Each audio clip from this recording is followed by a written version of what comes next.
শুরু করব। আসসালামু আলাইকুম ওয়া রাহমাতুল্লাহ।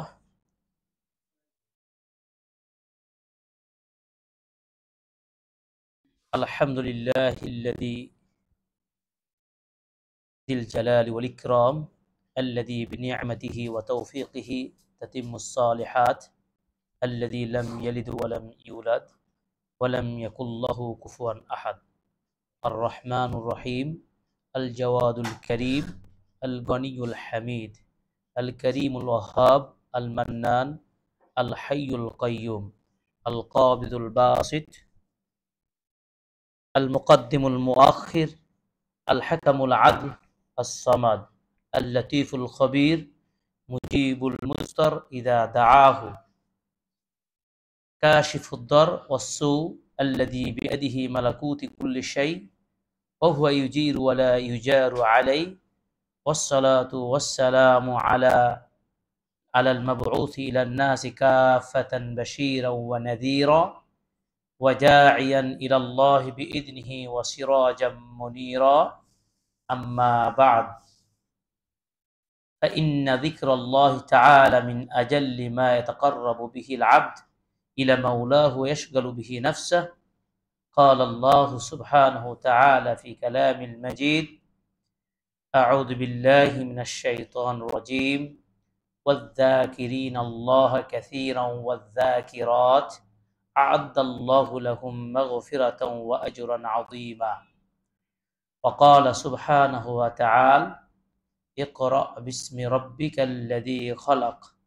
وقال تعالى: ورتل القرآن ترتيلا. যাবতীয় প্রশংসা আদায় করছি সেই মহান আল্লাহ সুবহানাহু ওয়া তাআলার জন্য, যে রব্বুল আলামিন আজকে ঢাকা মহানগরীতে অবস্থিত উত্তরা ৩ নম্বর সেক্টর ১০ নম্বর রোডে ডিএস ইসলামিক দাওয়া সেন্টারে আজকের সাপ্তাহিক জুমাবারের হালাকায় যে রব্বুল আলামিন আমাকে ও আপনাদেরকে সুন্দর একটি পরিবেশে কোরআনিক মাজলিসে বসার সুযোগ করে দিয়েছেন। এজন্য আল্লাহ তাআলা শাহী দরবারে আমরা অনেক অনেক অসংখ্য প্রশংসা আদায় করি। সবাই বলি আলহামদুলিল্লাহ। দরুদ ও সালাম বর্ষিত হোক আমাদের প্রিয় নবীর প্রতি সাল্লাল্লাহু আলাইহি ওয়াসাল্লাম। আমরা আজকে যে টপিকসটি নিয়ে আলোচনা করব সেটি হলো কোরআন পড়ব কেন, এবং এই কোরআন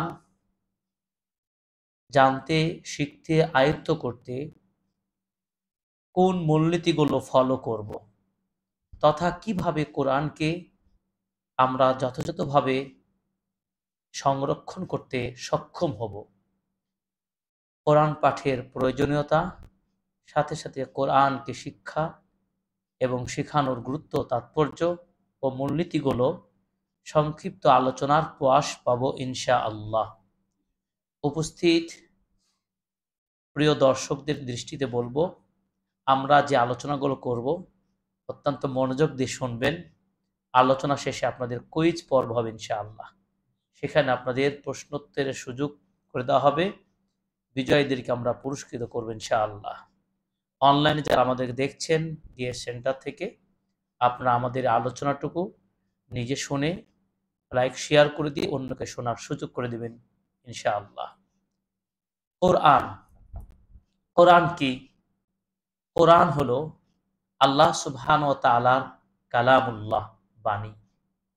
এই কোরআন একমাত্র জীবন বিধান হিসাবে শেষ উম্মার উপরে এই কোরআনকে নাজিল করে এই উম্মাকে করেছেন আলোকিত এবং মর্যাদার সর্বশিখরে পৌঁছে দিয়েছেন। আলহামদুলিল্লাহ। এই কোরআন এমন এক কিতাব, যেই কিতাব যেখানে যে সময়ের সাথে যার সাথে এর সম্পর্ক হয়েছে, সে সময়ের, সেই ব্যক্তির, সেই স্থানের মর্যাদা বেড়ে গেছে। যদি সেই কোরআনটা ধারণ আমি আপনি নিতে করি, এই কোরআনকে যদি শিখি এবং শিখানোর কাজে থাকি, তাহলে কি আমাদেরও সম্মান বাড়বে না? বাড়বে কি বাড়বে না? কিভাবে একটা প্রমাণ দিই। এই কোরআন আল্লাহ তাআলা সর্বপ্রথম তিনি লাওহে মাহফুজে তিনি সংরক্ষণ করেন। এরপরে প্রিয়নবী সাল্লাল্লাহু আলাইহি সাল্লামের যখন ৪০ বছর পূর্ণ হলো, এরপর প্রথম কোরআন নাজিলের সূচনা দিয়ে তার নবুয়তের সূচনা ঘটালেন। আর সেই ওহীর যে বার্তা বাহক ছিলেন তিনি ছিলেন জিবরিল আমিন, যার নিকট নিয়ে আসলেন ওহী তিনি ছিলেন মুহাম্মদ রাসূলুল্লাহ সাল্লাল্লাহু আলাইহি সাল্লাম। যে উম্মার নিকট নিয়ে আসলেন সেটি হলো উম্মতে মুহাম্মাদি, এবং যেই মাসে নিয়ে আসলেন সেটি ছিল রমাজান মাস, এবং যে রাতে নিয়ে আসলেন সেটি ছিল লাইলাতুল কদর। এই কোরআন লাওহে মাহফুজ থেকে বাইতুল ইজ্জা, সেখান থেকে পর্যায়ক্রমে 23 বছর জিন্দেগিতে প্রিয় নবীর ওপর এই কোরআন বিভিন্ন অবস্থার ঘটনার পরিপ্রেক্ষিত অনুসারে এবং তৎকালীন সময়ে মানুষের বিভিন্ন প্রশ্নের জবাবের আলোকে এই কোরআন অবতীর্ণ হয়েছে। কোরআন বিভিন্ন প্রেক্ষাপটে নাজির হলেও মৌলিকভাবে দুইটা প্রেক্ষাপটে কোরআন আল্লাহ তাআলা অবতীর্ণ করেন প্রিয় নবীর নিকট। এক, কোনো এক ঘটনাকে কেন্দ্র করে। এই ঘটনা ঘটেছে, মনে করুন যে একজন ব্যক্তি তার বাড়িতে প্রবেশ করার পরে দেখলো তার স্ত্রীর সাথে অন্য পর পুরুষ। এ সময় সেই ব্যক্তি কি করবে, তার করণীয় কি, বা বিধান কি হতে পারে, সমাধান কি হতে পারে, সেই প্রেক্ষাপটের ঘটনার যে একটা অবতারণা হলো, সেটাকে কেন্দ্র করে আল্লাহ কোরআন নাজিল করলেন। এরপরে দেখুন ইফকের ঘটনা, একটা পরিবেশ সৃষ্টি হলো, এই পরিবেশকে কেন্দ্র করে আল্লাহ তাআলা কোরআন আয়াত নাজিল করে মা আয়েশা রাদিয়াল্লাহু তাআলা আনহার প্রতি যে মিথ্যা অপবাদ দেওয়া হয়েছিল, আল্লাহ কোরআন দিয়ে সেই অপবাদকে ধূলিসাৎ করে প্রমাণ করলেন যে এটি মিথ্যা। তাহলে কোনো ঘটনার প্রেক্ষাপটে কোরআন নাজিল হয়েছে। দ্বিতীয়ত, কোনো প্রশ্নের আলোকে যখন মানুষ কোনো সমস্যার সম্মুখীন হয়, তখন তৎকালীন সময়ে সরাসরি রাসূল সাল্লাল্লাহু আলাইহি সাল্লামকে তারা এসে প্রশ্ন করতেন। যেমন কেউ বলতেন ইয়াসআলুনাকা আনিল আনফাল, ইয়াসআলুনাকা আনিল মাহিদ। এভাবে কেউ হয়তো আপনাকে আনফাল সম্পর্কে জিজ্ঞাসা করবে, কেউ হজ সম্পর্কে জিজ্ঞাসা করবে, কেউ ব্যবসা বাণিজ্য সম্পর্কে নিয়ম নীতি জানতে চাইবে। এভাবে বিভিন্ন প্রশ্নের জবাব কি হবে, প্রিয় নবী নিজের পক্ষ থেকে কোনো কথা বলতেন না। তিনি জিবরিল আমিনের অপেক্ষায় থাকতেন কখন আল্লাহ ওহী করবেন। তো ওহী আসতো, কোনো প্রশ্নের জবাব আল্লাহ তাআলা তাৎক্ষণিকভাবেই দিতেন, আবার অনেক সময় কিছুটা বিলম্ব করতেন। এভাবে কোরআনের অবতীর্ণ হতে শুরু হয় এবং শেষ হয় তার 23 বছর জিন্দেগি, যার 13 বছর ছিল মক্কায়, 10 বছর ছিল মদিনায়। যে কথা বলছিলাম, কোরআনের সম্পর্ক যার সাথে যেখানে যে সময় হয়েছে সেই ব্যক্তির সেই সময়ের তার মর্যাদা বেড়ে গেছে। যেটি আমরা যদি এক এক করে বলি, জিবরিল আমিন একমাত্র এমন ফেরেশতা যাকে আল্লাহ কোরআন বহন করার, নিয়ে আসার দায়িত্ব দেওয়ার কারণে সমগ্র ফেরেশতাদের মধ্যে তার নামটা বেশি না কম, সম্মান বেড়েছে। অবশ্যই সম্মান তার বেশি। দ্বিতীয়ত, যেই ব্যক্তির কাছে নিয়ে আসা হলো পৃথিবীতে, তিনি ছিলেন কে? কুরাইশ বংশের মুহাম্মদ বিন আব্দুল্লাহর প্রতি। তখন তিনি ছিলেন মুহাম্মদ বিন আব্দুল্লাহ। যখন কোরআন নাজিল হয়ে গেল, তখন মুহাম্মদ বিন আব্দুল্লাহ আর শুধু মুহাম্মদ বিন আব্দুল্লাহ থাকলেন না, তিনি হয়ে গেলেন গোটা সারা জাহানের নবী ও রাসূল। ওয়ামা আরসালনাকা ইল্লা রাহমাতাল লিল আলামিন। আপনি শুধুমাত্র মক্কাবাসীর জন্য নয়, আপনি শুধু একটা গোষ্ঠীর জন্য নয়, গোটা বিশ্ববাসীর সবার জন্য রহমত হিসেবে আল্লাহ আপনাকে প্রেরণ করেছেন। আলহামদুলিল্লাহ। তাই নবীর সম্মান কোরআন পাওয়ার পরে বাড়লো না কমলো? বেড়ে গেল। এরপরে যে উম্মার উপরে কোরআনটা আসলো, সেই উম্মার মর্যাদা অন্য উম্মার চেয়ে বেশি না কম? কিভাবে স্বয়ং মুসা আলাইহিস সালাম বলেছিলেন, যদি আমি মুহাম্মদকে পেতাম তাহলে সেই মুহাম্মদের উম্মার আমি পূর্ণ অনুসারী হতাম। এই যে সৌভাগ্যতা অর্জন, এই উম্মার মর্যাদা বেড়েছে কোরআনের কারণে। দেখুন কোরআনে আল্লাহ তাআলা বলছেন, কুনতুম খায়রা উম্মাতিন উখরিজাত লিন্নাস তা'মুরুনা বিল মা'রুফ ওয়া তানহাউনা আনিল মুনকার। আল্লাহ পাক প্রমাণ দিয়ে বললেন, তোমরাই সর্বশ্রেষ্ঠ জাতি, তোমাদেরকে এই দুনিয়ার বুকে প্রেরণ করা হয়েছে, তোমরা সবাই ভালো কাজগুলো করবে, মন্দ কাজগুলোকে তোমরা প্রতিহত করবে, ভালো কাজের দিকে মানুষকে আহ্বান জানাবে, মন্দ কাজগুলো তোমরা নিজেরা বর্জন করবে, অন্যকে সে ব্যাপারে বাধা প্রদান করবে। তাহলে আমাদের উপর একটা দায়িত্ব দেওয়ার সাথে সাথে সম্মান বাড়িয়ে দিলেন, এই উম্মার সম্মান বেড়েছে।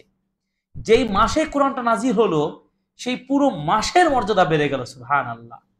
আল্লাহ পাক বলছেন কি, শাহরু রমাদান আল্লাযী উনজিলা ফীহিল কুরআন। রমাদান মাসে আল্লাহ কোরআন নাজিল করলেন। রমাদানের মর্যাদা পৃথিবীর অন্যান্য 11 মাসের চেয়ে বেশি না কম? বেশি। এবার যেই রাতে কোরআনটা নাজিল হওয়ার সূচনা হলো, সেই রাতের মর্যাদা সকল রাতের উপরে শ্রেষ্ঠ রাত নয়? আল্লাহ পাক বললেন, ইন্না আনজালনাহু ফি লাইলাতুল কদর। এই লাইলাতুল কদরে কোরআনকে নাজিল করেছি। লাইলাতুল কদর খায়রুম মিন আলফি শাহর। হাজার হাজার মাসের চেয়ে উত্তম শ্রেষ্ঠ রাত হচ্ছে এই রাত, যেই রাতে ওহী আসলো, ইকরা। এই কোরআন কেন পড়ব? এই কোরআন আমাদের অনেক নানামুখী প্রয়োজনে পড়তে হবে, যা আমাদেরই প্রয়োজন। এই কোরআন পড়ব, জানবো, জানাবো, এটাই হচ্ছে উম্মার দায়িত্ব। এই কোরআন সত্যের পথ দেখায়। ফুরকান এই কোরআনের নাম।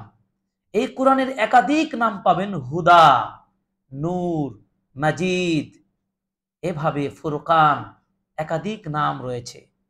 কালামুল্লাহ, আল্লাহর এই বাণী পৃথিবীর সকল বাণীকে কোনো বাণীর সাথে তুলনা হবে না। তুলনাহীন শ্রেষ্ঠ বাণী হচ্ছে আল কোরআন। এই বাণীর সাথে যারাই যেভাবে মিশেছে যুগে ও কালে, তাদের সম্মান বেড়ে গেছে। বলুন, আমাদের কি সম্মান অনেক বেশি যে আমাদের কোরআনের সাথে সম্পর্ক করতে হবে না? এই যে কোরআনের সম্পর্ক, সকলের জন্য বিশুদ্ধ কোরআনের শিক্ষা, এই শিক্ষা কেন করব? এই শিক্ষা কাজটা কি জানেন? পৃথিবীতে সবচাইতে শ্রেষ্ঠ প্রকল্প। পৃথিবীতে যত কাজ আছে, সকল কাজের আগে যে কাজটা করতে হবে, উম্মার উপর দায়িত্ব, সেটা হল ইকরা বিসমি রাব্বিকাল্লাযী খালাক। আল্লাহ প্রথমে 5টি আয়াত নাজিল করে দিয়ে তিনি বুঝিয়ে দিয়েছেন, হে উম্মার লোকেরা, এই কোরআনটাকে তোমরা পড়ো। কেন পড়বে? তোমার রবের নামে পড়বে। কোরআন যদি না পড়ো তাহলে তোমার রবকে তুমি চিনবে না। তুমি আসলে কোথায় থেকে, কোথায় তোমার উত্থান, কখন তোমার পতন, কোথায় থেকে জাগ্রত হবে, এই কর্মের ফল কে দেবে, এই সব কিছু জানতে যদি হয়, কোরআন ছাড়া কোনো বিকল্প নেই। পৃথিবীতে আপনি আমি যত সফলতার কথা বলি, যত কল্যাণের কথা বলি, যত মুক্তির কথা বলি, হাজারো বলি, কিন্তু সব কিছুর ঊর্ধ্বে হচ্ছে আল কোরআন। কোরআন একজন মানুষকে দুশ্চিন্তা, দুঃখ, কষ্ট, কাঠিন্যতা, অন্তরের সংকীর্ণতা সব কিছুকে দ্রুহিত করে দিয়ে কল্যাণের পথ দেখাতে পারে। পৃথিবীতে বিভিন্ন বইপত্র পড়ার চেষ্টা করি, বিভিন্ন কোর্স করে আমরা নিজেদের মাইন্ড ফ্রেশ করতে চাই, কিন্তু কোরআন এমন এক মহান ওহীর বাণী, এমন কিতাব, এমন চমকপ্রদ এর ভাষা, এত সুন্দর সাজানো বিন্যাস, যা পৃথিবীর কোনো ভাষা, কোনো সাহিত্যিক কিয়ামত পর্যন্ত এই ভাষার উপরে ঊর্ধ্বে উন্নত ভাষা প্রয়োগ করতে পারে নাই। এই কোরআনের এক একটা বাণী চমক এবং চুম্বকের মতো। আপনি পড়লে আপনার অন্তরটা নরম হয়ে যাবে, অন্তরের চামড়াগুলো কেঁপে উঠবে, লোমগুলো দাঁড়িয়ে যাবে। এর ভয় ভীতিতে, এর যে মর্যাদা, কোরআন পড়লে আপনার প্রতি যে শান্তি, সাকিনা নাজিল হয়, এটি অকল্পনীয়। এই জন্য রাসূল সাল্লাল্লাহু আলাইহি ওয়াসাল্লাম বলেছেন, যখন কোনো কওমের লোকেরা, অমাস্তামা কওমুন ফি বাইতিন মিন বুয়ুতিল্লাহ ইয়াতলুনা কিতাবাল্লাহ ওয়া ইয়াতাদারাসুনাহু বাইনাহুম।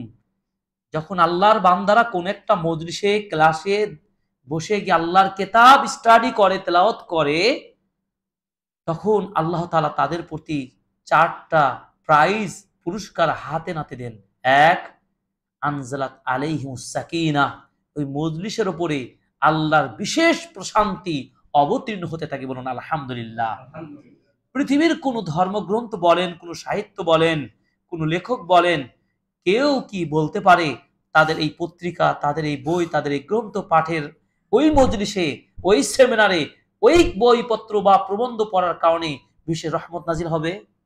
না, শুধুমাত্র কোরআনের এই চমকটা রয়েছে কোরআনে। এরপরে বলেছেন ওয়া হাফফাতুহুমুল মালাইকা, ফেরেশতাগণ ওই পুরো মজলিসটাকে বেষ্টনী করে নিরাপত্তা দান করেন। বলুন সুবহানাল্লাহ। ফেরেশতাদের নিরাপত্তা কত বেশি আমরা যদি একটু দেখি, বদরের যুদ্ধে মুসলিমদের সংখ্যা বেশি না কম? খুবই কম, কিন্তু শত শত কাফেরদের বিরুদ্ধে মুসলিমরা বিজয় ছিনিয়ে আনতে সক্ষম হয়েছিলেন। এই কোরআনের বাণীতে তারা বিশ্বাসী ছিল, ইমানের উপরে তারা খুব সুদৃঢ় প্রাচীরের মতো ইমান তাদের গড়ে উঠেছিল। বিধায় ফেরেশতাগণ তাদেরকে আকাশ থেকে আল্লাহ সাহায্য করেছিলেন। সেটা কি ফেরেশতা সাহায্য ছিল না? ছিল। ফেরেশতা এইভাবে ওই মজলিসটাকে বেষ্টনী করে ঘিরে রাখেন। তেন ওয়াগাশিয়াতুমুর রাহমা, আল্লাহ তাআলার বিশেষ রহমত, দয়া, অনুকম্পা তাদেরকে আচ্ছাদিত করে দেন। সুবহানাল্লাহ। 4, ওয়াযাকারাহুল্লাহ ফী মান ইনদাহ, এবং আল্লাহ তাআলা এই যে সার্কেল দৃশ্যটাকে তিনি ফেরেশতাদের সামনে তুলে বলেন, দেখো আমার বান্দাদেরকে এরা করেটা কি? যেই বানি আদমকে সৃষ্টির পিছনে তোমাদের অনীহা ছিল, তোমাদের আমার পরামর্শ তোমাদের উল্টো ছিল, আজকে দেখো আমার বান্দারা সেই কোরআন পড়ে, কোরআনের প্রোগ্রামে তারা উপস্থিত হয়েছে। বলুন আলহামদুলিল্লাহ। এই কোরআন আমাকে পড়তে হবে, আপনাকে পড়তে হবে, আল্লাহকে জানতে, দ্বীনকে জানতে। এই কোরআনে আপনি এমন কোন বিভাগ পাবেন না যে আল্লাহ তাআলা আলোচনা করেন নাই। এজন্য আল্লাহ তাআলা বলেছেন মা ফাররাতনা ফিল কিতাব মিন শাইইন। আল্লাহ বলেছেন সূরা আনামের 38 নম্বর আয়াতে, এই কোরআনে এমন কোন বিষয় নেই আল্লাহ তাআলা কমতি করেছেন, ছেড়ে দিয়েছেন, আলোচনা করেননি, এমনটি নয়।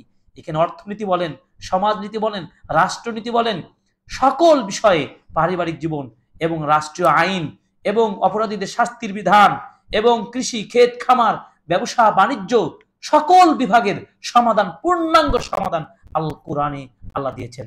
এই জন্যই তিনি বলেছেন ইন্নাদ দীনা ইনদাল্লাহিল ইসলাম, একমাত্র কমপ্লিট ধর্ম হচ্ছে কি ইসলাম। এই কথা প্রমাণ করে আল্লাহ তাআলা 23 বছরের রেজাল্ট তিনি ঘোষণা দিয়ে বললেন আল ইয়াউমা আকমালতু লাকুম দীনাকুম ওয়া আতমামতু আলাইকুম নি'মাতি ওয়া রাদিতু লাকুম ইসলাম দীনা। আল্লাহ তাআলা বিদায় হজ্জের ভাষণে নবীজির মুখে কোরআনের বাণী পাঠ করে শুনিয়েছেন, আজকের দিন এই কোরআনকে আমি পূর্ণাঙ্গ করে দিলাম। সুবহানাল্লাহ। এই দিনকে পূর্ণাঙ্গ করে দিলাম। চিন্তা করতে পারেন, এই ইসলামকে পূর্ণাঙ্গ হিসাবে স্বীকৃতি দিলেন। আলহামদুলিল্লাহ। সেই কোরআনের সাথে এই কোরআনের উম্মাহ হতে পেরে ধন্য হয়েছি বটে, কিন্তু সত্যিকার অর্থে কোরআনের সাথে আমার আপনার সম্পর্ক কি গড়ে উঠেছে? এই কোরআনের পাঠের কয়েকটা গুরুত্ব নিয়ে কথা বলে আমি মূল টপিকসটা আলোচনা করব।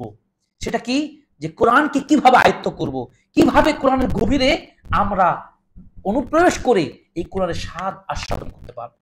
সেই পয়েন্টগুলো, কিছু দিক নির্দেশনা আপনাদেরকে আজকের এই সেমিনারে হালাকে উপস্থাপন করব ইনশাআল্লাহ। এই কোরআন শিক্ষা করা কি ফরজ। কেন? মুসলিমদের এই কিতাব, এখানে আইডিওলজি বলেন, দর্শন বলেন, অর্থনীতি বলেন, সব নীতির সমাবেশ ঘটেছে আল কোরআনে। কোরআন মানে কি? কোরআনের কয়েকটি অর্থ হয়। 1 নম্বর, কোরআনের অর্থ হলো যে পাঠ করা, তিলাওয়াত করা, মানে বারবার পঠনীয়। কারণ এর প্রথম শব্দটা হলো পড়া।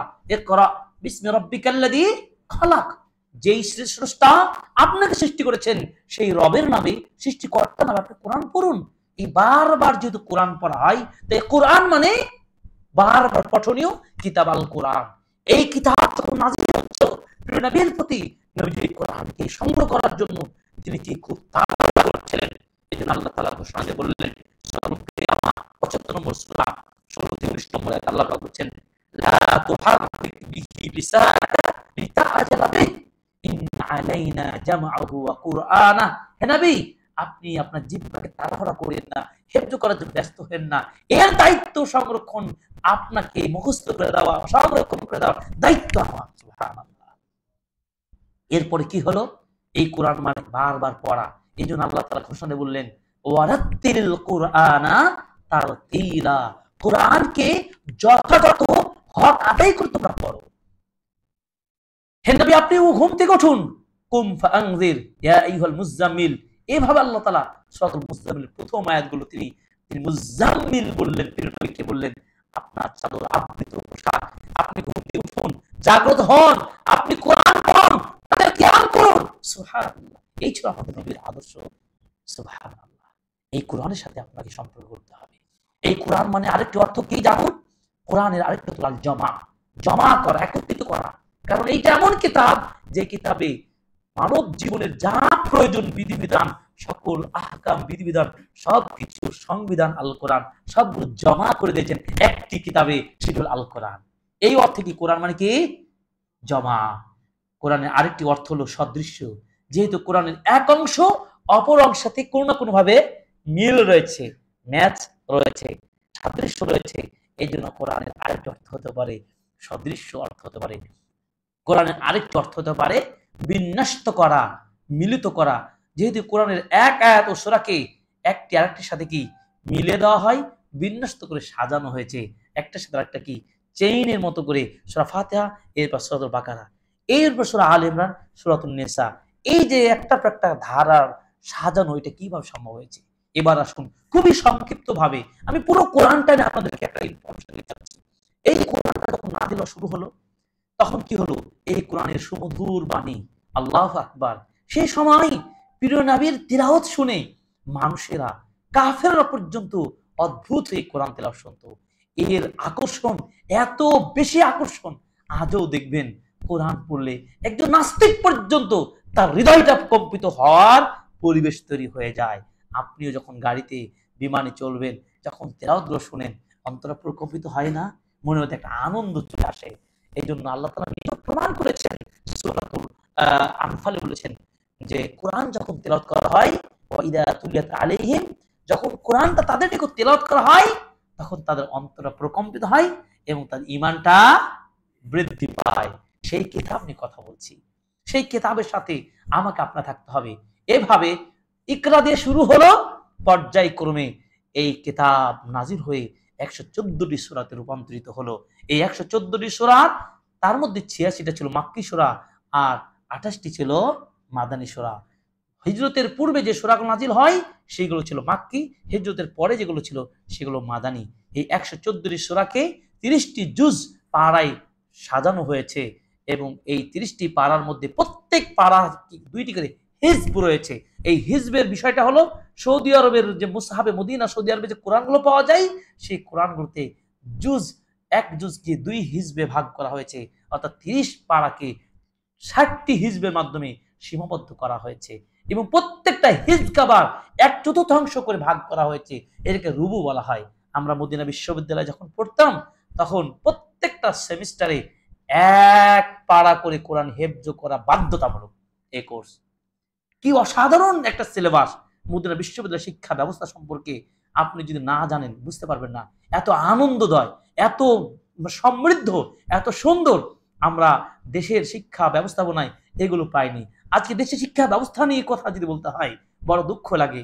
আপনি বলেন মুসলিম, আপনি বলেন মুসলিম, আপনি অফিসার মুসলিম, আপনার দেশ নেতা দলনেতা মুসলিম, কিন্তু এই মুসলিম নামেই শুধু মুসলিম, কাজে মুসলিম নয়। মুসলিমদের চেয়ারে বসে থেকে কিভাবে আপনার কচি কচি সুন্দর অবলা সরলা শিশু বাচ্চাদের শিক্ষা ব্যবস্থায় এই কোরআনের শিক্ষা দিতে পারেন নাই?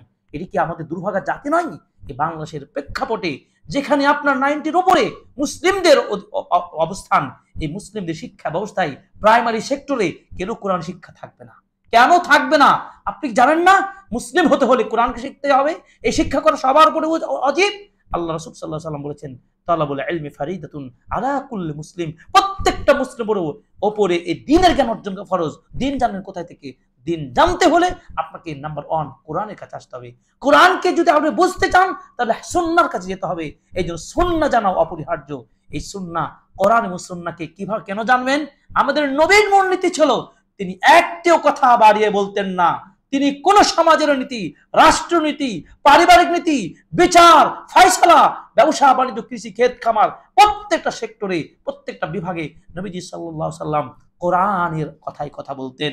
তিনি ওমা ইয়ানতিকু আনিল হাওয়া ইন হুয়া ইল্লা ওয়াহয়ুন ইউহা, জিবরিল আমিন যতক্ষণ পর্যন্ত ওহী না নিয়ে আসতেন ততক্ষণ পর্যন্ত তিনি একটিও কথা বলতেন না, নিজের পক্ষতে বানিয়ে কথা বলতেন না। তিনি কোরআন যে রাষ্ট্র প্রতিষ্ঠা করেন নাই, বিশ্বের শান্তির ধর্ম প্রতিষ্ঠা করেন নাই, আজও সম্ভব। এই জন্য বাংলাদেশের প্রেক্ষাপটে শিক্ষা বিভাগ থেকে শুরু করে শিক্ষা উপদেষ্টা, শিক্ষা মন্ত্রণালয়, যতগুলো বোর্ড রয়েছে প্রত্যেককেই এই সেমিনার থেকে চূড়ান্ত আহ্বান দাবি জানাচ্ছি, আপনার এই সবুজ শ্যামল বাংলাদেশের কচি কাঁচা আমাদের প্রাণের ছেলেদের মেয়েদেরকে দিন শেখাতে হলে বাধ্যতামূলক সিলেবাস করতেই হবে। প্রাইমারির ইবতেদায়ী থেকে শুরু করে নিয়ে একেবারে শিশু থেকে শুরু করে নিয়ে একেবারে প্রাথমিক লেভেলে কোরআন শিক্ষা এবং শিক্ষাকে প্রসারের জন্য স্পেশাল ভাবে ধর্মীয় শিক্ষক মুআল্লিমুল কোরআন শিক্ষার টিচার নিয়োগ দিবেন, এই প্রত্যাশা করছি। যদি না করতে পারেন, যদি এই চেতনা করতে পারেন, যারা এই যেভাবে এই ক্ষমতা দেশকে পরিচালনা করবেন, ইনশাআল্লাহ জাতি আপনাকে যুগের পর যুগ মনে রাখবে। এই জন্য আমরা প্রত্যাশা করছি আগামীতে যারা এই যেভাবে আসছেন এই কোরআনকে প্রায়োরিটি দিবেন ইনশাআল্লাহ। এই দাবি করছি, এই কোরআনিক শিক্ষা ছাড়া দেশের শান্তি নিরাপত্তা প্রতিষ্ঠা করা সম্ভব নয়। একটা দেশের জাতিক উত্থান ঘটাতে হলে কোরআনের আলোয় আলোকিত করতে হবে। কোরআনে আল্লাহ তাআলা যে আদর্শের কথা বলেছে, কোরআন যেভাবে উত্তম চরিত্র গঠনের কথা বলেছে, পৃথিবীর কোন দর্শন শাস্ত্রে, কোন সাহিত্যে আপনি এই চরিত্রের কথা পাবেন না। কোরআন এমন একটা কিতাব, আপনি আশ্চর্য হয়ে যাবেন। 1000-এর ঊর্ধ্বে আয়াত রয়েছে যেখানে শুধু নৈতিকতার কথা বলে। সুবহানাল্লাহ, চিন্তা করতে পারছেন? নৈতিকতার কথা বলে, শুধুমাত্র কি আখলাকের উপরে, চরিত্র উন্নয়নের ব্যাপারে। আর প্রায় 300-এর ঊর্ধ্বে কয়েকটি আয়াত দিয়ে ইবাদতের কথা বলেছেন। ইবাদত আগে না আখলাক? আগে আখলাক, আগে আচরণ। আপনি মদ খাবেন, গাঁজা খাবেন, আর আপনি আবার ঈদের মাঠে প্রথম মুসাল্লি হবেন ভালো পোশাকটা পরে, এই মুসাল্লির বাংলাদেশের দরকার নাই। টেলিভিশনে টক শোতে আপনি কথা বলবেন, এই মুসাল্লির, ঈদের মুসাল্লি আমাদের দরকার নাই। আপনাকে হতে হবে, আপনাকে আর আখলাকে সুন্দর হতে হবে। রাসূল সাল্লাল্লাহু আলাইহি ওয়াসাল্লামের এই দুনিয়াতে আগমন ঘটানো হয়েছে। তিনি এসেছেন কেন জানেন? শুধু ইবাদত নামাজই নিয়ে পড়ে থাকবে তা নয়। অনেকে একশনের কথা তথাকথিত ব্যক্তি পূজারীরা বলে যে মৌলবীরা শুধু কোরআনের কথা বলে, মসজিদের কথা বলে, নামাজের কথা বলে না। মুসলিমরা, ইমামরা না, আমাদের রাষ্ট্রীয় নেতা মুহাম্মদ রাসূলুল্লাহ সাল্লাল্লাহু আলাইহি ওয়াসাল্লাম আদর্শ প্রতিষ্ঠার জন্য এসেছেন। এই জন্য তিনি বলছেন ইন্নামা বুইসতু লিউতাম্মিমা মাকারিমাল আখলাক, আমি উম্মাত যে ভ্রান্ত যে চরিত্রগুলো রয়েছে সেগুলো সংশোধন করে দেওয়ার জন্য সলেট সোজা নমুনা হিসেবে আল্লাহ আমাকে পাঠিয়েছেন।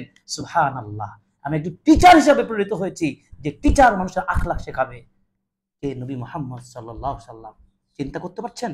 যখন আয়েশা রাদিয়াল্লাহু তাআলা আনহাকে জিজ্ঞাসা করা হলো রাসূল সাল্লাল্লাহু আলাইহি ওয়াসাল্লাম আখলাকটা কেমন, তিনি কি বলেছিলেন? তিনি একটা উত্তর দিয়েছেন, এই কোরআনটা হচ্ছে রাসূলের আদর্শ।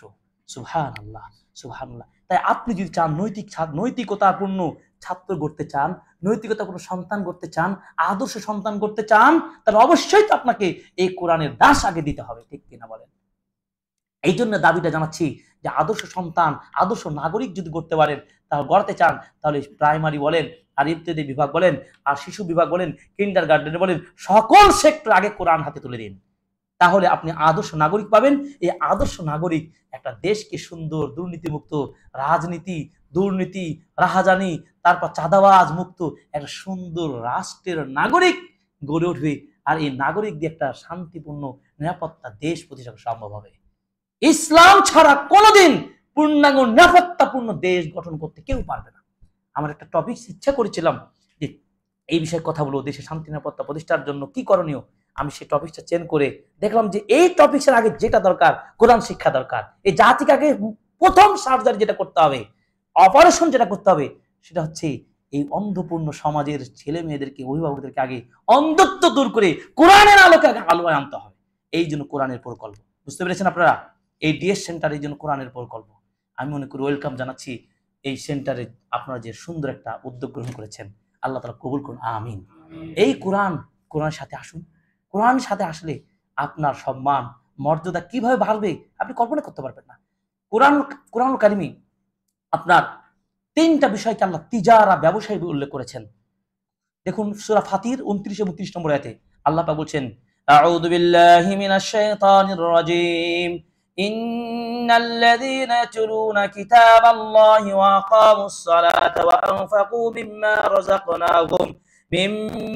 রাযাকনাহুম সিররান ওয়া আলানিয়াতান ইয়ারজুনা তিজারাতান লান তাবুরা। আল্লাহ পাক বলছেন নিশ্চয় যারা, ইন্না নিশ্চয়, আল্লাযিনা যারা, ইয়াতলুনা কিতাবাল্লাহ, আল্লাহ কোরআন তেলাওয়াত করে। এক, যারা আল্লাহর কোরআন তেলাওয়াত করে, ওয়া আকামুস সালাত, 2 সালাত প্রতিষ্ঠা করে, 3 ওয়া আনফাকু মিম্মা রাযাকনাহুম সিররান ওয়া আলানিয়াতান, এবং যারা আমার দেওয়া রিজিক থেকে, অর্থ থেকে প্রকাশ্যে ও অপ্রকাশ্যে আল্লাহর রাস্তায় খরচ করে, ব্যয় করে। এই যে 3টা ইনভেস্ট করলো সময়, একটা কি কোরআন তিলাওয়াতে সময় দিল, আর একটা কি সালাত আদায়ের সময় দিল, আর একটা কি যা আয় করলো তাই ব্যয় করলো, আল্লাহর রাস্তায় ব্যয় করলো। এই 3টাকে মুমিনরা কি একটা কি নিয়েছে, ব্যবসা হিসেবে নিয়েছে। এমন ব্যবসা, ইয়ারজুনা তিজারাতান লান তাবুরা, যা কখনোই কমতি হবে না, কোনোদিন খেসারতের মধ্যে পড়বে না, ক্ষতিগ্রস্ত হবে না, এই প্রত্যাশা করে। আপনাকে চিন্তা করতে হবে। দেখুন, আমি গতকালকে একটা স্কুলে ক্লাস নিচ্ছিলাম, সেখানে আমি ছাত্রদেরকে বলছিলাম, আচ্ছা বলো তো শিক্ষা ব্যবস্থায় যত সাবজেক্ট রয়েছে, কোরআন ছাড়া, কোরআন ও সুন্নাহ ছাড়া এমন কোন সাবজেক্ট, আপনি বিজ্ঞান বিভাগে বলেন, আর্টস বিভাগে বলেন, আর কমার্স বিভাগে বলেন, বা কৃষি অনুষদে বলেন, যতগুলো বই আছে, বিভাগ আছে, সাবজেক্ট আছে, এই সকল সাবজেক্টগুলোর কয়টা সাবজেক্ট বা বিষয় নৈতিকতা, আদর্শবাদের কথা বলে? সেই সাবজেক্টগুলোর দৈনন্দিন জীবনের প্রয়োজন আছে। সায়েন্স বলেন, অর্থনীতি বলেন, আর বিজ্ঞান বলেন, যাই বলেন, সেগুলো প্রয়োজন আছে, কিন্তু নৈতিকতার পিছনে অবদান রাখতে পারে একমাত্র আল কোরআন ও সুন্নাহ, অর্থাৎ ইসলাম স্টাডিজ, ইসলামিক শিক্ষায় আপনার মূল বডি স্ট্রাকচারটা তৈরি করে দেবে। এরপর বডি স্ট্রাকচার দিয়ে আপনি মুভ করবেন কোথায়, কোন পথে যাবেন, সে ব্যবসায়িক সেক্টরে যাবেন, না আপনি চাকরিতে যাবেন, না কৃষিতে যাবেন, নাকি বৈজ্ঞানিক হবেন, না বিমান চালাবেন, নাকি আপনি ট্রাক্টর চালাবেন, কি করবেন, সেটা আপনার এই বডি আপনাকে মুভ করবে। কিন্তু আপনার মূল আগে বডি স্ট্রাকচার তৈরি করতে হবে কোরআন সুন্নাহ আদর্শের উপরে। আপনি যে একজন ডিরেক্টর প্রধান হন, আপনার যে আদর্শ না থাকে, তা আপনার দ্বারা দুর্নীতি হবে কারা? আপনি যে একজন বিমান পাইলট হন, আপনি যদি আদর্শবাদী হন না হন, তাহলে আপনার দ্বারা নৈতিকতাহীনতাপূর্ণ কাজ হবে না, হবে কার দ্বারা? এই জন্য তো দেশের নিরাপত্তা নেই, অশান্তি। কেন? একজন মানুষকে হত্যা করছে, কেন? তার মধ্যে ন্যূনতম তার হিতাহিত জ্ঞান নেই, সে নামাজ পড়ে না, কোরআন পড়ে না। অথচ আল্লাহ তাআলা কি বলছেন, ইন্নাস সালাতা তানহা আনিল ফাহশাই ওয়াল মুনকার, এই সালাত মানুষকে পাপাচার থেকে, অন্যায় কাজে বাধা দেয়। তার মানে নৈতিকতার অবক্ষয় কি কোরআনের সাথে না থাকার কারণে। এই নৈতিকতা যদি আপনার না থাকে, তাহলে আদর্শ না থাকলে আপনার ধন সম্পদ, ক্ষমতা, পদ পদবী এবং উচ্চ বংশীয় মর্যাদার সন্তান হয়ে সুন্দর গেট আপ সেট আপ নিয়ে কোনো লাভ হবে না। আল খাওয়ারিজমির কথা শুনেন নাই? বিখ্যাত দার্শনিক, তিনি বলেছেন, তিনি গাণিতিক হিসাব করে বুঝিয়ে দিয়েছেন মানুষকে যে সচ্চরিত্রতার প্রয়োজনীয়তা কত বেশি। সচ্চরিত্রতার মান তিনি সংখ্যা 1 দিয়েছেন। একজন মানুষ, মনে করেন আব্দুল্লাহ, এর অনেকগুলো গুণ কোয়ালিটি রয়েছে, তার চরিত্র ভালো, এই জন্য তাকে 1 নম্বর দেওয়া হলো। সংখ্যায় 1 অন। সে অনেক সুন্দর একটা ছেলে, স্মার্ট বয়, তার পিছনে একটা শূন্য দিন, কত হলো? 10। সে অনেক প্রভাবশালী বংশের সন্তান, যেন তেন বংশের না, আর একটা শূন্য দিন, কত হলো? 100। সে অনেক বিত্তশালী, অনেক, কত হলো? 1000। সে একটা ভালো জব করে, সমাজে প্রচুর তার ক্ষমতা, আর একটা শূন্য দেন, কত হলো? 10,000। এভাবে আরো যত গুণ রয়েছে, মনে তো শেষ নাই, পদ পদবি তো শেষ নেই, যত দিবেন তার বৃদ্ধি পাবে। এগুলো কোন একটা যদি কমে যায়, মনে করেন ভালো একটা চাকরি ছিল, বাংলাদেশের সরকারের প্রথম শ্রেণীর কর্মকর্তা, মনে করেন যে বড় মানের সচিব, সচিবের চাকরি চলে গেল, মনে করেন হয়তো একটা সম্মান একটু কমবে নাকি। কিন্তু যদি এই এক নৈতিকতা, সংখ্যায় নৈতিকতা, এই নৈতিকতা যদি চলে যায়, সচিব ছিল, সম্মান ছিল, কিন্তু সে দুর্নীতিবাজ, দুশ্চরিত্রের আছে না, তার মানে কি তার চরিত্র হরণ হলো, চরিত্র নাই, এটাকে আপনি কেটে দিলেন, এককে কেটে দিলেন, পরের সৈন্যগুলো কোনো দাম থাকবে? পৃথিবীর কোন গাণিতিক এটা বোঝাতে পারবে এই সৈন্যর কোনো দাম আছে? ঠিক চরিত্রহীন ব্যক্তির কোনো মূল্য থাকবে না যদি তার চরিত্র না থাকে। আপনাকে আমরা এই আজকে দাসতে বোঝাতে চাচ্ছি, সত্যিকার অর্থে চরিত্রবান, আদর্শবান, জান্নাতি যুবক যুবতী যদি গড়তে চান, তাহলে অবশ্যই আপনাকে কোরআনের সাথে আসতে হবে, কোরআন এবং সুন্নাহর সাথে আসতে হবে। এই কোরআন সুন্নাহ আপনাকে সেদিকে আহ্বান জানাই। এটা শ্রেষ্ঠ শিল্প, শ্রেষ্ঠ কর্ম। আপনার দৃষ্টিতে মনে হবে মৌলবি কোরআন পড়ায়, কোরআন পড়ে খায়, এটা কাজ হলো? আপনাকে ধিক্কার জানাচ্ছি, আপনি একটা নালায়েক, বুদ্ধিহীন মানুষ, আপনি জ্ঞানহীন মানুষ, আপনার ন্যূনতম জ্ঞান নেই। আপনি কাকে কাকে নিয়ে কথা বলছেন? যিনি কোরআন পড়ান, আমাদের নবী কোরআন পড়তেন, পড়াতেন, আমার নবীর সাহাবীরা কোরআন শিখতেন, শিখাতেন, তারা কখনোই মজলিস ত্যাগ করতেন না, তারা আনন্দের সাথে শিখতেন। আজও পর্যন্ত সৌদি আরবে যান, মসজিদে নববীতে যান, হাজার হাজার ছোট্ট ছোট্ট বাচ্চারা তাদের বাবারা মায়েরা সন্তানগুলো এসে মসজিদে কোরআন শেখাচ্ছে। সেই শিক্ষা, নবীর যুগের শিক্ষা আজও পর্যন্ত চলমান রয়েছে। তাদেরকে আপনি গুন্ডা, বাটপার, 2 নম্বর পেয়েছেন, একটা প্রমাণ করেন। হতে পারে, কিন্তু কতটুকু হয়েছে? যেটা আপনার ঘরে ঘরে অলিগলিতে ভর্তি।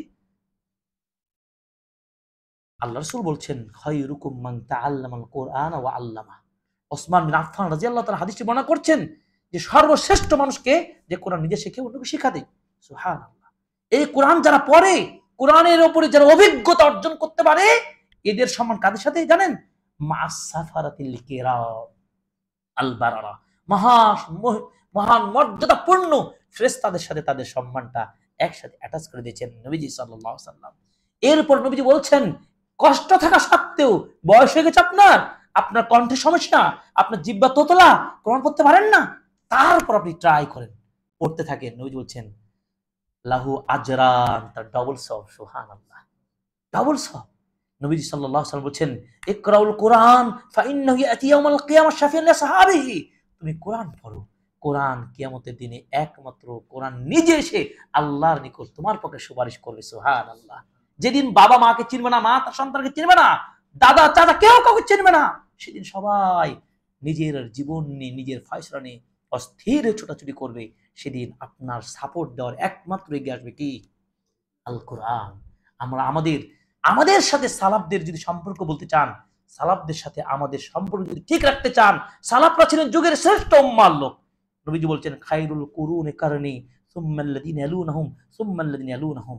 রাসূল সাল্লাল্লাহু আলাইহি ওয়াসাল্লাম বলছেন, আমার যুগটা সর্বশ্রেষ্ঠ যুগ, এরপর পরের যুগ সাহাবীদের যুগ, এরপর তাবেঈদের যুগ, এরপর পর্যায়ক্রমে যুগের যত পরবর্তী আসবে তত সম্মান মধ্য দিতে কমে যাবে।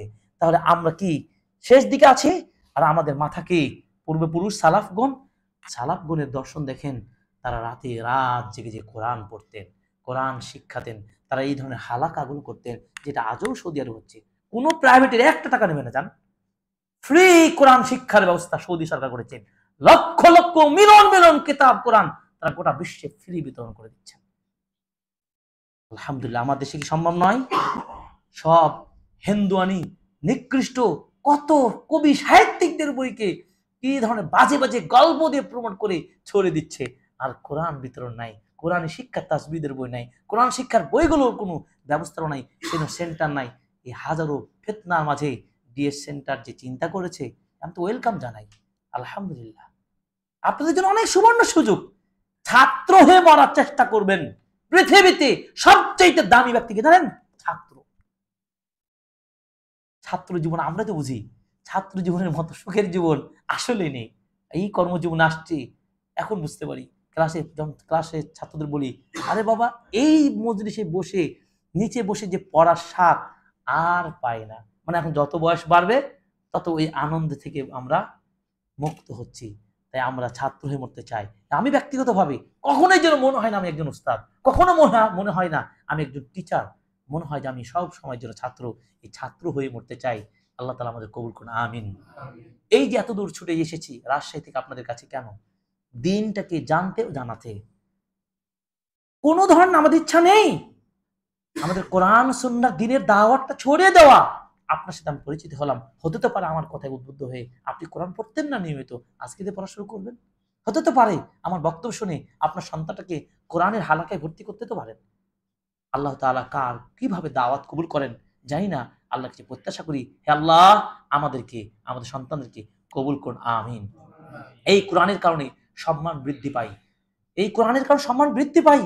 রাসূল সাল্লাল্লাহু আলাইহি ওয়াসাল্লাম বলেছেন, ইয়ারফাউ বিহাদাল কিতাব আকওয়ামান, এই কোরআনের দ্বারা কওম, বিভিন্ন গোষ্ঠীর সম্মান উত্থান আল্লাহ উঠিয়ে দিয়েছেন। আবার কোরআনকে যারা ছোট করেছে তাদের সম্মান ভুলুণ্ঠিত হয়েছে, ধ্বংস হয়ে গেছে। কোরআনকে নষ্ট করার জন্য যুগে যুগে অনেক চেষ্টা চালিয়েছে, কিন্তু কেউ কোরআনকে থামাতে পারে নাই। কোরআনের বিকৃতি ঘটাতে চেয়েছে, পারে নাই। কারণ আল্লাহ তাআলা সংরক্ষণের দায়িত্ব আল্লাহ নিজেই নিয়েছেন। সুতরাং আসুন, কোরআনের পথে আসুন। এই কোরআনে অনেক কথা পাবেন।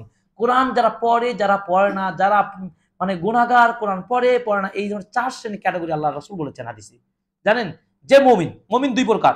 এক, যেই মুমিন কোরআন পড়তে জানে সে নিয়মিত কোরআনও পড়ে। এই মুমিনের দৃষ্টান্ত কি জানেন? কমলা ফলের মতো, উতরুজ্জা। কমলা ফল এমন ফল, যেই ফল এর ঘ্রাণও সুন্দর, এর স্বাদও সুন্দর। মুমিন এটা শ্রেষ্ঠ মুমিন, সুবহানাল্লাহ। এটা কি হবেন না? কমলা ফল হতে পারবেন না? আল্লাহ আমাদের কবুল করুন, আমিন। 2 নম্বর মুমিন কারা? যাদের কোরআন পড়তে জানে কিন্তু কোরআনটা পড়ে না। এর উদাহরণ কোন ফলের সাথে বলতে পারবেন? কে বলতে পারবেন? নো। মুমিন কোরআন পড়তে জানে কিন্তু কোরআন পড়ে না, একে নবীজি কোন ফলের সাথে তুলনা করেছেন? কে বললেন? খেজুর। মাশাআল্লাহ। খেজুর ফলের সাথে। খেজুরের মিষ্টতা আছে কিন্তু ঘ্রাণ নেই। একটা মুমিন তার ঈমান থাকার কারণে সে মিষ্ট সুন্দর পজিশনে আছে, কিন্তু ঘ্রাণ ছড়াতে পারে নাই। আপনি কি ঘ্রাণ ছাড়া থাকবেন? আপনি কি আমি ঘ্রাণ ছাড়া থাকবো? আমরা 1 নম্বর পজিশনে যাব। শ্রেষ্ঠ ব্যক্তি হতে চাইলে কোরআনের কাছে আসতে হবে। কোরআন শিখবো, পড়বো এবং এর ঘ্রাণ ছড়িয়ে দেব। এবার আছে 2 নম্বর মুনাফিকদের মধ্যে দ্বিতীয় স্টেপ। মুনাফিক ওই মুনাফিক, যেই মুনাফিক আপনার কোরআন পড়তে জানে, কোরআনও পড়ে, সে মুনাফিক ব্যক্তি, পার্সন হিসেবে মুনাফিক। রাসূল সাল্লাল্লাহু আলাইহি ওয়াসাল্লাম তাকে তুলনা করছে কি জানেন? তুলসী গাছের সাথে তুলনা। তুলসী গাছ রাইহানা, রিহুহা তাইয়্যিব ওয়া তা'আমুহু মুররুন। তার ঘ্রাণটা ভালো, তুলসীর ঘ্রাণটা কিন্তু ভালো, কিন্তু সেটা কি খাওয়া যাবে? তা'আমুহু মুররুন, তিতো, একেবারে তিতো, খাওয়ার মতো সুযোগ নাই। হ্যাঁ, তা এই মুনাফিক হয়তো এরকম আছে, সমাজে এরকম মানুষ আছে।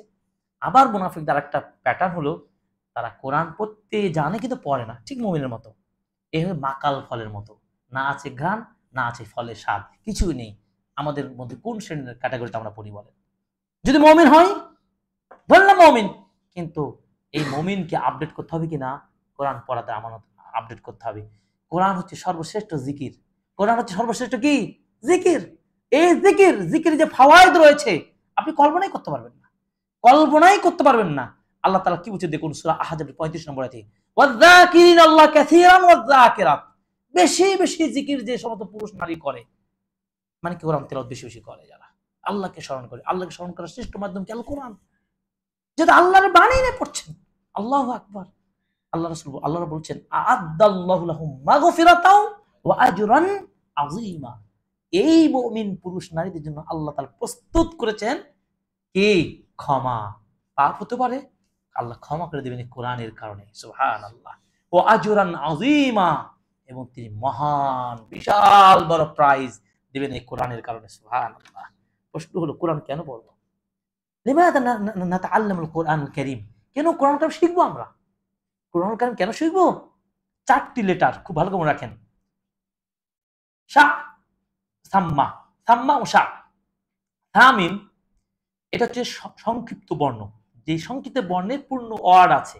যেমন আমরা বলি না বাংলাতে শ্বাস, তারপরে বিভিন্ন শব্দ ব্যবহার করি আমরা। তো ওই ইংরেজিতে যেমন আছে, মনে করেন NI NU ইত্যাদি ইত্যাদি, শার্ক, বিভিন্ন ওয়ার্ড আছে না? ঠিক আরবিতেও কিন্তু কয়েকটা শব্দকে গবেষণা করে 4টি বর্ণে 5টি বিষয় উল্লেখ করেছেন। ভালো করে বুঝুন, কোরআন পাঠ করবো 5টি কারণে। সাম্মা, সা মানে কি? সওয়াব। সা বর্ণ দিয়ে কি? সওয়াব। আপনারা এটা ভালো করে বুঝবেন, সা মানে সওয়াব। কোরআন পড়লে সওয়াব পাওয়া যায়, সওয়াবের জন্য পড়বো। এটা বেনিফিটটা কি? নেকি পাবো, সওয়াব পাবো। মিম, মিম মানে মুনাজাত ও মাসআলা, দুইটাই ওয়ার্ড হয়। মানে কোরআন পড়বো আল্লাহর কাছে প্রার্থনা করার জন্য, আল্লাহর সাথে মুনাজাত করার জন্য। কোরআনের বাণী দিয়ে আল্লাহ, এই কোরআন কার বাণী? আল্লাহর বাণী। আল্লাহর বাণী দিয়ে আমরা আল্লাহর কাছে প্রার্থনা করতে পারি কি পারি না? কোরআনে দোয়া নাই? অসংখ্য দোয়া পাবেন। রব্বানা যালামনা আনফুসানা ওয়া ইল্লাম তাগফির লানা ওয়া তারহামনা কুননা মিনাল খাসিরিন। রব্বানা আতিনা ফিদ দুনিয়া হাসানাতাও ওয়া ফিল আখিরাতি হাসানাতাও ওয়া কিনা আযাবান নার। রব্বানা লা তুজিগ কুলুবানা বা'দা ইয হাদাইতানা ওয়া হাব লানা মিন লাদুনকা রাহমাতান ইন্নাকা আনতাল ওয়াহ্হাব। রব্বানা হাব লানা মিন আজওয়াজিনা ওয়া যুররিয়্যাতিনা কুররাতা আ'ইন ওয়াজআলনা লিল মুত্তাকিনা ইমামা। কোরআনের দোয়া। তাহলে আপনি দোয়া মোনাজাত করছেন এই জন্য তো। কোথায় থেকে, কার ভাষা? আপনি অ্যাপ্লিকেশনটা কোন আল্লাহর কাছে, আল্লাহর ভাষাতে। এর চেয়ে ভালো কি হতে পারে? সুবহানাল্লাহ। এই 2 3 শা, শিন আইন আইন, এইখানে 3টা হবে, 3টা শব্দ হবে, 2টা হলো আর এখানে 3টা হবে। শিন দিয়ে শেফা, শেফার জন্য, মুক্তির জন্য, সুস্থতার জন্য কোরআন পড়বেন। একজন অসুস্থ মানুষ কোরআন পড়লে সুস্থ হয়ে যায়, কারণ আল্লাহ বলছেন আল কোরআন হুয়া শিফাউল লিন্নাস, মানুষের মুক্তির কারণ, মানুষের সুস্থতা করে দিতে পারে, আরোগ্য দান করতে পারে আল কোরআন। এই জন্য কি শেফার জন্য বলবো, শিনে শেফা। আর শা আইন, আইন দিয়ে 2টা ওয়ার্ড হবে। কয়টা ওয়ার্ড? 2টা। একটা ইলম, জ্ঞান অর্জনের জন্য। জ্ঞানের আধার কি? একমাত্র কোরআন। এটা হচ্ছে মূল মাসদার, আল মাসদার আউয়াল, প্রথম স্তর হচ্ছে কি? প্রথম আমাদের জ্ঞান হচ্ছে আল কোরআন। যত গবেষণা বিভাগের বইপত্র বলেন, কোরআনকে আউট করে কখনো সম্ভব না, কারণ কোরআনের সব বিষয়ে ইশারা, ইঙ্গিত, গাইড, নির্দেশনা আল্লাহ দিয়েছেন। তাহলে এলম হাসিলের জন্য, জ্ঞান অর্জনের জন্য, নলেজটাকে বাড়ানোর জন্য কোরআন পড়বো। 5 নম্বর কি? আইন দিয়ে আবার হচ্ছে আমল, আমল করার জন্য। কি করে আমল করবেন? কোরআন আছে, ফাআলাম আন্নাহু লা ইলাহা ইল্লাল্লাহ। জ্ঞান অর্জন করো যে আল্লাহ তার সত্য কোনো মাবুদ নেই।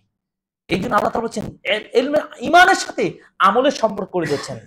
ইমান আনবেন, সে জ্ঞান না থাকলে ইমান আনা হবে? ওই যে ফাআলাম লা ইলাহা ইল্লাল্লাহ, এই লা ইলাহা ইল্লাল্লাহটা কি জ্ঞান নয়? প্রথম জ্ঞান হচ্ছে তাওহীদের জ্ঞান, প্রথম জ্ঞান তাওহীদের জ্ঞান। আল্লাহ ফরজ করে দিয়েছেন। এই জন্য ইমাম মুহাম্মদ কি বলেছেন? ওয়াজিব, 1 জ্ঞান অর্জন করবেন, 2 ওয়াল আমাল, আমল করবেন, যা শিখবেন আমল করবেন, 3 ওটা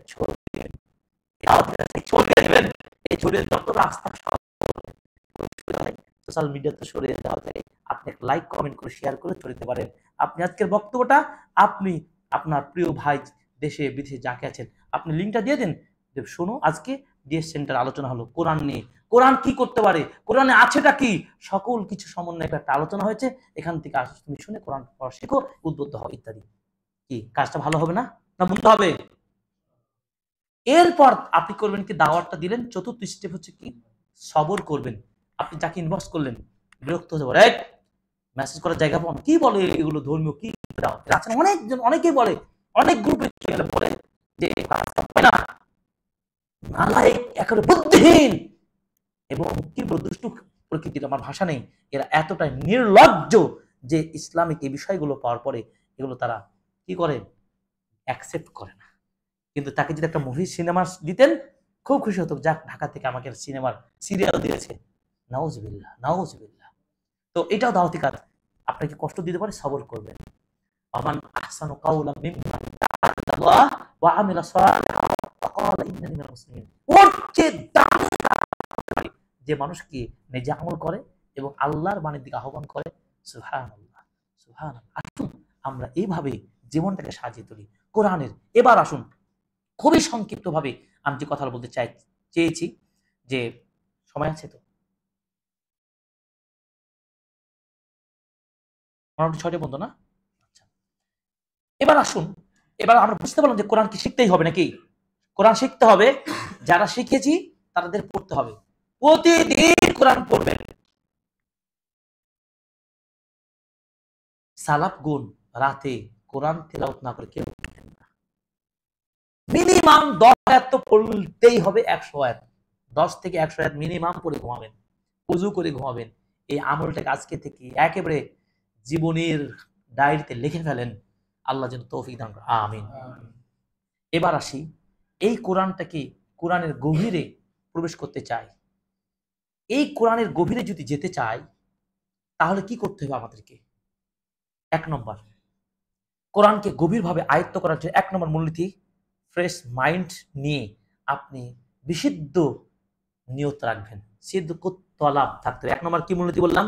সিদকুত তলাব, মানে কখনোই ওই জিনিসটা পেতে আপনার সংশয় থাকবে না। একটা উদাহরণ দিই, হাদিস থেকে উদাহরণ দিই, তাহলে শর্ট হয়ে যাবে। আন্না নবী সাল্লাল্লাহু আলাইহি ওয়াসাল্লাম قال মান সাআলাল্লাহু শাহাদা বিসিদকিন, কেউ যদি আল্লাহর কাছে সত্যবাদিতার সাথে একনিষ্ঠ নির্ভেজাল ভাবে আল্লাহর কাছে শাহাদা চায়, আল্লাহ শাহাদাতে মৃত্যু পেতে চায়, মন থেকে বলছে আল্লাহ, বাল্লাগাহুল্লাহু মানাজিলাশ শুহাদা, আল্লাহ তাআলা ওই বান্দাকে শুহাদার কাতারে পৌঁছে দিবেন। সুবহানাল্লাহ। ওয়া ইন মাতা আলা ফিরাশিহি, যদিও সেই লোকটা বিছানার উপরে মারা যায়, কেন বলেন তো? তার ওই চাওয়ার মধ্যে কোনো সংশয় ছিল? কোনো সংশয় ছিল না। এই হাদিস সহিহ মুসলিমের 1909 নম্বর হাদিস। এই হাদিস থেকে সম্মত লেখক প্রমাণ করতে চাচ্ছেন যে সত্য বিশুদ্ধ নিয়ত থাকার কারণে, ইখলাস থাকার কারণে আল্লাহ সর্বোচ্চ মর্যাদা তাকে দিয়েছেন। ঠিক এই কোরআন তো সর্বোচ্চ কিতাব, এই কিতাবের যদি প্রত্যাশা আপনার থাকে, আল্লাহ আজকে থেকে এই হালাকা থেকে নিয়ত করুন, আল্লাহ সত্যিকার বলছি, জয়নুল আবেদিনের নিকট দাস শুনলাম, আল্লাহ আজকে থেকে কোনদিন মৃত্যুর আগ পর্যন্ত কোরআন তেলাওয়াত ছাড়বো না। কোরআনের উপরে আমাকে রেখে আমার মৃত্যুর যেন হয়। আল্লাহ কি সম্মান দিতে পারে না? একইভাবে ভালো ভালো কাজগুলো আপনি ইখলাসুন নিয়া, বিশুদ্ধ নিয়ত রেখে চোখ করবেন, তাহলে ইনশাআল্লাহ আপনি পেয়ে যাবেন। দেওয়ার মালিক কে? আল্লাহ। আল্লাহ তাআলা সম্পর্কে আল্লাহ কঠিনকে সহজ করে দিবেন। আপনি হয়তো মনে করছেন যে আমার বয়স হয়ে গেছে, আমার কাজে ব্যস্ততা রয়েছে, আল্লাহ সহজ করে দেওয়ার মালিক আল্লাহ। ইদা আরাদা শাইআন আইয়াকুলা লাহু কুন ফায়াকুন, আল্লাহ যখন চাই কোনো কিছু হও হয়ে যায়, আপনার ব্যস্ততাকে আল্লাহ পানির মতো সহজ করে দিতে পারেন ইনশাআল্লাহ। সুবহানাল্লাযী বিয়াদিহি মালাকুতু কুল্লি শাই, প্রত্যেকটার ক্ষমতা আল্লাহর হাতে রয়েছে। অতএব আল্লাহর কাছে আপনি নির্ভেজাল ইচ্ছা পোষণ করে আপনি কাজটা শুরু করবেন। তাহলে কোরআনকে ধারণ করতে চাইলে এই কোরআনে ধারণের পিছনে আমাদের নিয়তটা কি দুর্বল থাকবে নাকি? দুর্বল থাকলে হবে এরকম যাবে আসবে আপডেট? নো, ফুল 100তে 100 নিয়ত করে ফেলুন, আল্লাহ সহজ করবেন ইনশাআল্লাহ। রাসূল সাল্লাল্লাহু আলাইহি ওয়াসাল্লাম বলেছেন, আল্লাহ তাআলা বলেছেন, আনা ইনদা যান্নি আবদি বি ওয়া আনা মাআহু হাইসু ইয়াযকুরুনি, আমার প্রতি আমার বান্দা যেই ধরনের ধারণা পোষণ করে, যখনই আমাকে স্মরণ করে, আমি আল্লাহ তখনই তাকে স্মরণ করি, তখনই তার সাথে আছি। সুবহানাল্লাহ। ফাযকুরুনি আযকুরুকুম, তোমরা আমাকে স্মরণ করো, আমি তোমাকে স্মরণ করব, যেখানেই থাকো আল্লাহ আমাদের সাথে আছে। সুবহানাল্লাহ। যখন ফেরাউন গোষ্ঠী, যখন মুসা নবী তার এবং সঙ্গীদেরকে নিয়ে তারাও করল নদীতে, মুসা আলাইহিস সালামের সঙ্গীরা কি বলেছেন জানেন? ইয়া নবী, আমাদেরকে তারাও করলো, এই তো চলে এসেছে, ধরে ফেলবে। তখন মুসা নবী কি বলেছেন জানেন? কোরআন থেকে, কোরআন বিপদের সময় আপনাকে সমাধান দিতে পারে। কোরআনের আয়াত থেকে পাঠ করে বললেন, মানে আল্লাহর বাণী করে বললেন, কোরআনের রেকর্ড করছেন, ভয় পেও না, আল্লাহ আমাদের রাস্তা দেখিয়ে দিবেন। সুবহানাল্লাহ। রাস্তা হয়ে যায়নি? আবু বকর রাদিয়াল্লাহু তাআলা আনহু বলছেন, ইয়া রাসূলুল্লাহ, কাফেররা আমাদেরকে পেয়ে যাবে মাথার উপরে। গাড়ি সওয়ারের নিচে তিনি, কাফেররা একেবারে তাদের মাথার উপরে, একটু যদি খেয়াল করে মনে হয় পেয়ে যাবে। ভয় কাতর আবু বকর রাদিয়াল্লাহু তাআলা আনহু চিন্তা করেন, লা তাহজান ইন্নাল্লাহা মা'ানা। তার মানে আপনি যতই জেল হাজতে, যতই কঠিন বিপদের মধ্যে থাকেন, আপনার সাথে কি থাকলে থাকাতে পারবে কেউ? আল্লাহ আপনাকে বাঁচিয়ে দিবেন, আর কোরআন সাথে রাখবে আপনার সাথে। আল্লাহর প্রতি অগাধ বিশ্বাস নিয়ে চলেন, কোন শক্তি আপনাকে পরাহত করতে পারবে না। 1 2, প্রচুর দোয়া করতে হবে। একটা জিনিস পেতে হলে আমরা কি বলি? একটা ভালো চাকরি পাওয়ার জন্য বলি, আল্লাহ আমাকে দাও, আল্লাহ আমাকে দাও। আমরা তো চাইতে অনেক চেষ্টা করি না? আপনি কোরআনটা যদি পেয়ে যান, দুনিয়া সব কিছু পেয়ে যাবেন। আল্লাহ বলছেন, ওমা উতিতু মিনাল ইলমি ইল্লা কালিলা, মানুষ সামান্য জ্ঞান দিয়েছি। ওমা ইউরিদু বিহি খায়রান ইউফাক্কিহু ফিদ-দ্বীন, আল্লাহ যাকে চান তাকে দ্বীনে জ্ঞান দান করেন। ফাকাদ উতিয়া খায়রান কাসীরা, আল্লাহ বলছেন যাকে আমি দ্বীনে জ্ঞান দেই তাকে গোটা দুনিয়ার অঢেল সম্পদ টাকা দিয়ে দিব। সুবহানাল্লাহ। কিভাবে জানেন? আপনার টাকা আছে, কোটিপতি, হয়তো 2টা মাদ্রাসা বানিয়ে দিবেন, হয়তো কিছু করলেন, ভালো মানুষ হলে। কিন্তু আবু বকর না হলে কিন্তু যারা দিনের জ্ঞান পেয়েছেন, ইমাম বুখারী, ইমাম মুসলিম, ইমাম তিরমিজি, ইমাম আবু হানিফা, ইমাম শাফি, হাজার হাজার যুগের পর যুগ যার সালাফ ইমাম আইম্মা বলছিলেন, তারা কয়টা ঘর বাড়ি করে দেখেছেন, কয়টা রাস্তা করে দিয়েছেন, কিন্তু জাতি তাদের জন্য হাজার হাজার বছর দোয়া করছে না তাদের জন্য? রাহিমাহুমুল্লাহ রাহমাতান ওয়াসিয়া। সব সময় বলি ইমাম আবু হানিফা রাহিমাহুল্লাহ, ইমাম বুখারী রাহিমাহুল্লাহ, মানে তার মানে হলো আল্লাহ তাদের প্রতি রহম করুন, দয়া করুন। সুবহানাল্লাহ। আপনি যদি ভালো কিছু সাইন দেখে যেতে পারেন, ভালো কাজ দেখে যেতে পারেন, আজীবনই ঢাকাবাসী আপনাকে মনে করবে ডিএস সেন্টার অমুক ব্যক্তিরা খেদমত করেছে, এই ভালো কাজগুলো করে গেছেন, ওই লোকটা কোরআন শেখাতেন, ওই ছাত্রটা কোরআন শিখতেন। আল্লাহ তাদের প্রতি রহম করুন। সুবহান। দোয়া করতে বেশি বেশি। অতএব আপনি পাওয়ার জন্য ইন্না হাদাল কোরআন ইয়াহদি লিল্লাতি হিয়া আকওয়াম, কোরআন আপনাকে সঠিক গাইড দেখাতে পারে। অতএব নবীজিকে সরাসরি আল্লাহ তাআলা শিক্ষা দিয়েছেন। নবীজি বলো রব্বি জিদনি ইলমা। কোরআনের দোয়া না এটা? আপনি কোরআনটাকে তলব করলেন, চাইলেন আল্লাহ আমার কোরআন পড়া শিক্ষা সহজ করে দাও, এই জন্য দোয়া করলেন রব্বি জিদনি ইলমা। এভাবে আপনি অনেক কোরআনে দোয়া পাবেন। রব্বি ইশরাহ লি সাদরি ওয়া ইয়াসসির লি আমরি ওয়াহলুল উকতাতাম মিন লিসানি ইয়াফকাহু কওলি, সূরা তাহার 25 থেকে 28 নম্বর আয়াত। এভাবে অসংখ্য দোয়া পাবেন। আল্লাহুম্মা হাদিনি ওয়া সাদ্দিদনি, আল্লাহুম্মা সারিফাল কুলুব সারিফ কুলুব তাআতিক, মানে যত দোয়া আছে কোরআন সুন্নাহ থেকে আপনারা বলবেন। রব্বি আইননি ওয়ালা তুআন আলাইয়া ওয়ানসুরনি ওয়ালা তানসুর আলাইয়া। এভাবে অনেক দোয়া রয়েছে। তার মানে কোরআনকে আয়ত্ত করতে হলে 2 নম্বর মূলনীতি কি? বেশি দোয়া করবেন। 3 নম্বর, আমি দ্রুত বলছি, 3 নম্বর কি? লুজুমুত তাআহ ওয়া তারকুল মাসিয়াহ। আপনি যদি ইমানদার হতে চান, আপনি কোরআনের একজন প্রেমিক হতে চান, কোরআনের ধারক হতে চান, তাহলে আপনার সাথে কি থাকবে? আনুগত্যপূর্ণ কাজগুলো আপনি করবেন।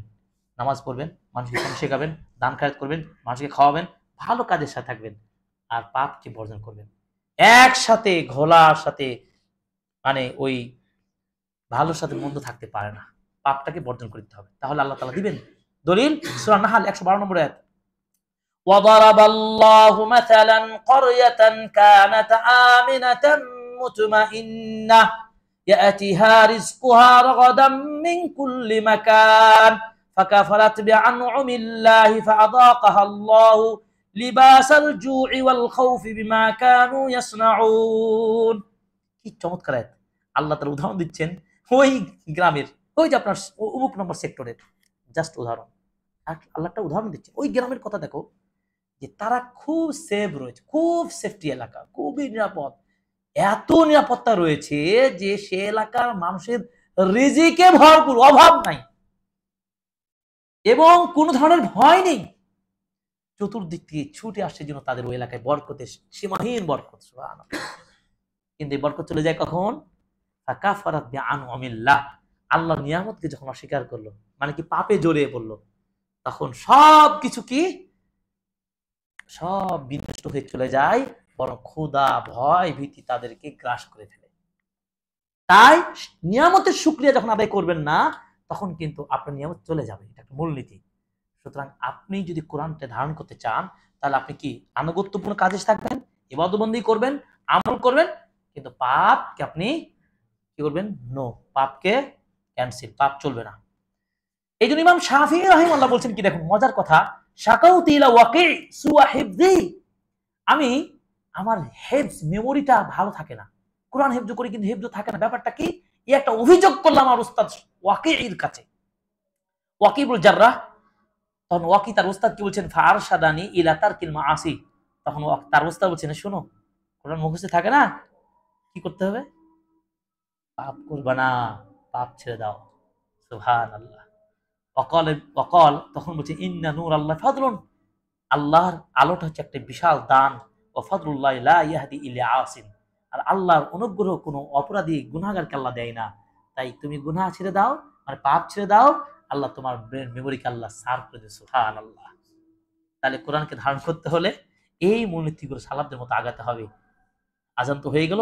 হ্যাঁ, 4 নম্বর আল হিম্মাল আলিয়া, চূড়ান্ত আগ্রহ থাকতে হবে 4 নম্বর। 5 নম্বর হচ্ছে কি, যে আপনি কোরআনটা বুঝে বুঝে পড়বেন, বুঝে বুঝে পড়বেন। এরপরে 6 নম্বর হচ্ছে যে কোরআনের বিষয়ভিত্তিক আয়াতের সাথে আপনি মিল রেখে রেখে পড়বেন। এগুলো বিস্তারিত পরে আমার কাছে শুনে নেবেন, বলবো। যেখানে যে বিষয় জান্নাতের কথা আছে জান্নাতের আয়াত পড়বেন, জাহান্নাম আছে জাহান্নাম পড়বেন, নিয়ামতের কথা নিয়ামত, এটা গভীর গবেষণার কথা। সেভাবে হাফেজদেরকে আপনি শিডিউল করে দিয়ে তাদেরকে সেভাবে পড়াতে হবে। এরপরে আপনার আল হেফজ মুতকিন, হেফজটা করবেন খুব সুদৃঢ়ভাবে, শক্তিশালী, যেন তেন নয়, কোন রকম হলেই হলো, কাজ চালা যাবে, এভাবে হেফজ না, অল্প অল্প করে বুঝবে যে করবেন। 7 নম্বর 8 নম্বর কি, একটা সূরার সাথে আরেকটা সূরা কি লিঙ্ক, সূরার স্টার্টিং এবং শেষ আপনি ধরে রাখবেন। সেদিন যেমন সালেহ জুবাইদি বলছেন, একটা ছেলেকে বোঝাই, বলো সূরা আরাফ থেকে পড়ো, সূরা আরাফের শুরু একটাই ভুলে গেছে, তাহলে কি আর ভিতরে পড়তে পারবে? এই যে শুরু স্টার্টিং এবং শেষটা, এগুলো শক্ত করে হেফজ করতে হবে। 9 নম্বর হচ্ছে কি, হুসনে সাউত, সুন্দর কণ্ঠে তেলাওয়াত করবেন। আপনার যে কণ্ঠ আছে সেই কণ্ঠ নিয়ে বারবার পড়বেন। হাদিসে রয়েছে অনেক কথা। এবং 10 নম্বর হচ্ছে কি, কষ্ট করে পড়বেন না। কষ্ট মানে কি, যে গলা ফাটিয়ে পড়ে না, কিছু কারি আছে না, এত জোরে পড়লো, এই করলো সেই করলো, গলা ফাটিয়ে আমার অজ্ঞানে মারা যায়। আপনি একটা ব্যালেন্সের মধ্যে সুন্দর করে পড়বেন। আল্লাহ তাআলা বারাকা দান করুন। এই 10টি পয়েন্ট বললাম। 11 হচ্ছে ভালো ওস্তাদ নির্বাচন করবেন। ওই যেন তেন যেখানে যাবেন না। ভালো ওস্তাদ আছেন, আগে যাচাই করবেন। ভালো খাঁটি স্বর্ণ নেওয়ার জন্য সৌদি আরব ঠিকই যান, হ্যাঁ জেদ্দা ঠিকই যান। ভালো ওস্তাদকে খুঁজে বের করবেন, ভালো আলেমের কাছে যাবেন। এবং কোন সময় হেফজ ভালো হয়, 12 নম্বর, সেই টাইমটাকে ফিট করবেন। মাগরিবের আগে নাকি মাগরিবের পরে, আসরের পরে নাকি ফজর পর, এই টাইমটা ফিট করেন। কোনো ব্যস্ততা রাখবেন না, ব্যস্ততা রাখবেন আর কোরআন মুখস্থ করবেন, কোনোদিন সাকসেস হতে পারবেন না। 13 নম্বর হচ্ছে, হেফজের একটা বয়স রয়েছে, ওই বয়সটাকে কাজে লাগাবেন। 3 থেকে 10 বছর বাচ্চার বেশি মেমোরি সার্ভ থাকে, সর্বোচ্চ 13-14 বছর পর্যন্ত। 23 পর্যন্ত চালানো যাবে, কিন্তু যৌবন হলে আজকের পরিবেশ এতই খারাপ যে খুবই কঠিন। এই ছোট্ট কাল থেকে শুরু করেন, সময়টাকে কাজে লাগান। আর অনেক কথা ছিল। আল্লাহ তাআলা আমাদেরকে কোরআনের ছাত্র হয়ে কবুল করুন, আমিন। কোরআনটা যেন বুঝতে পারি, সালাফদের মতো করে বুঝতে পারি, এবং সুন্নাহর সাথে, কোরআনের সাথে সম্পর্ক রেখে, সুন্নাহর সাথে রেখে আল্লাহ আমাদেরকে কবুল করুন, আমিন। এই প্রত্যাশা রেখে কোরআনের জিন্দেগি, কোরআনের আইন, কোরআনের চেতনা জাগ্রত হোক প্রতিটি ঘরে ঘরে, প্রতিটি ক্ষেত্রে। আল্লাহ তাআলা আমাদের সেই ঈমান, সেই বুঝ দান করুন, আমিন। ওয়াসাল্লাল্লাহু তাআলা নবী। এই বলে আজকে সংক্ষিপ্ত আলোচনা এখানে শেষ করছি। সুবহানাকাল্লাহুম্মা ওয়া বিহামদিকা, আশহাদু আল্লা ইলাহা ইল্লা আনতা, আস্তাগফিরুকা ওয়া আতুবু ইলাইক। আসসালামু আলাইকুম ওয়া রাহমাতুল্লাহি ওয়া বারাকাতুহু। নামাজ পর কুইজটা করবেন ইনশাআল্লাহ। আজান দেবেন।